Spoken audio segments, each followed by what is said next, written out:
I saw you look at me. That's what I'm looking. That's what I'm looking. I'm like, say. Yeah, I mean, we had a layoff, and we haven't had a game in a while, and nothing obviously simulates a game. So I thought we looked winded early. I thought we looked like we were just pretty rusty and going through the motions. That's a great term. I totally agree with that. So it was just really, it's a struggle. I mean, it's a struggle if you're trying to beg your players to play. So I did feel like that at times, but then something kicked in somewhere along the line late, and they really found a way to do it. So I'm proud of them for that, and hopefully now we will learn from that and never come out as flat and just kind of just disorganized and lackluster, if that's even a word. So.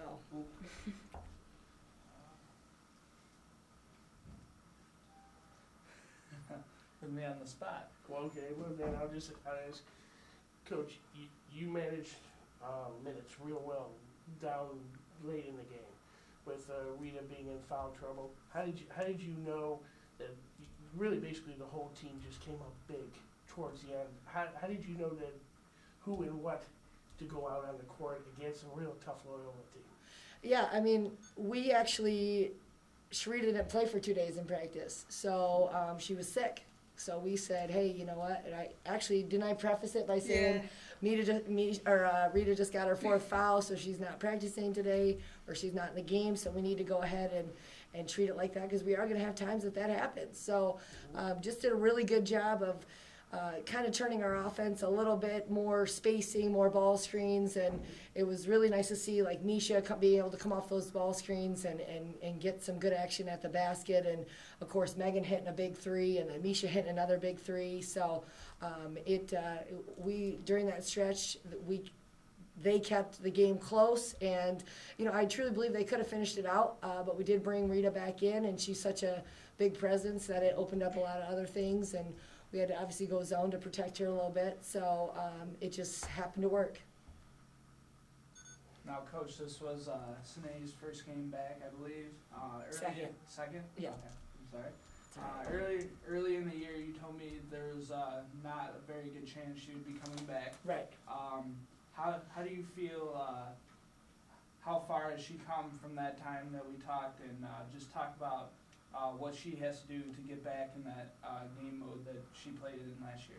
Yeah, I mean, she played well at Wright State, and she didn't skip a beat, and she made her first couple of shots. I think still, playing in that game, then take another 7 days off. So she's gonna have that transition, but it's really nice to have that extra guard in there.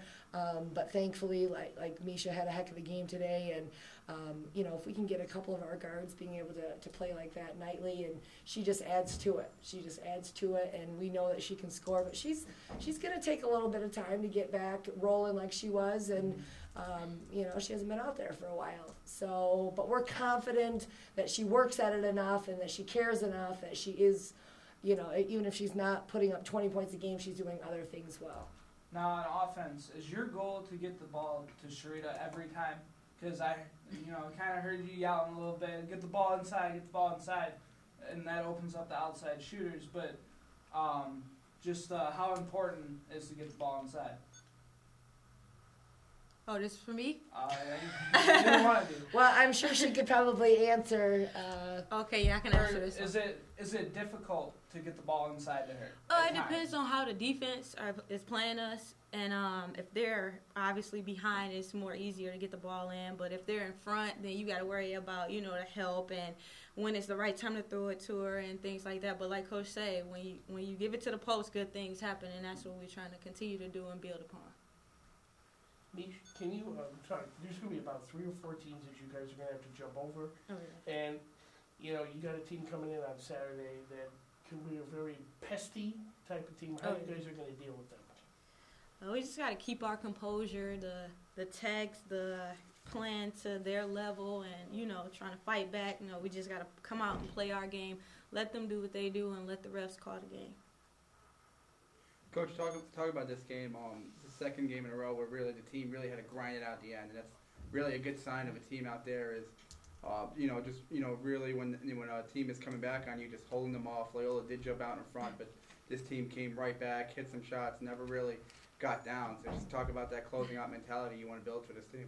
Yeah, I mean, that was big. We could have really hung our heads at that point as soon as they took the lead, but we bounced back and we were able to make some big shots at that time. And I think Rita was still out of the game, but there, was a lot of time left, and said, hey, you know what, we just need to be patient. We got to do it on the defensive end. And certainly on the offensive end, they were very, very aggressive with us, very aggressive with our guards.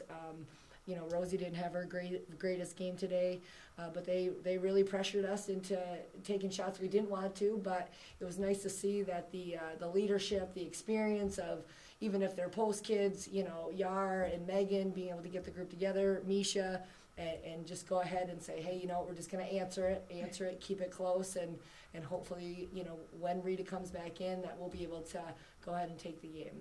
I mean, you talk about, the mentality you have as a shooter there. Detroit put this game away with an 8-0 run at the end. You hit a 3 during that run. It's your second game back in double figures. You had 5 or 6 games early in the year. Then get hit a little bit of lull. But, just talk about the mentality you have that, hey, you're a shooter and you have to make those shots. Oh yeah, lately we've been waking up at 6:30 actually, getting in the gym, shooting, and coach has been giving us rapid fire, and it's like you just gotta knock shots down when the game is on the line or when it's your turn. So that's just the mentality I have when I get in. I'm open and I'm feeling it, then I'm just gonna shoot it and have confidence that I'm gonna knock it down. Anything else? Nope. All set. Thank you, Coach. I was just say you guys have now won 11 straight, I believe, at home. Just talk about the men's had a similar streak, and what do you guys have to do to keep that going? And how important is that to you and your team, that home winning streak? I don't think we've ever even mentioned it. We haven't. We've never talked about it. We just want to go ahead and make sure that we protect our home court because we know it is a little bit tougher on the road to play. And so, you really have to take care of business at home, period. So we haven't even discussed it. I mean, it's a nice thing. I certainly would like to keep it going. But, I mean, this is where you are. You get to sleep in your own bed. These are your rims that you shoot on every day.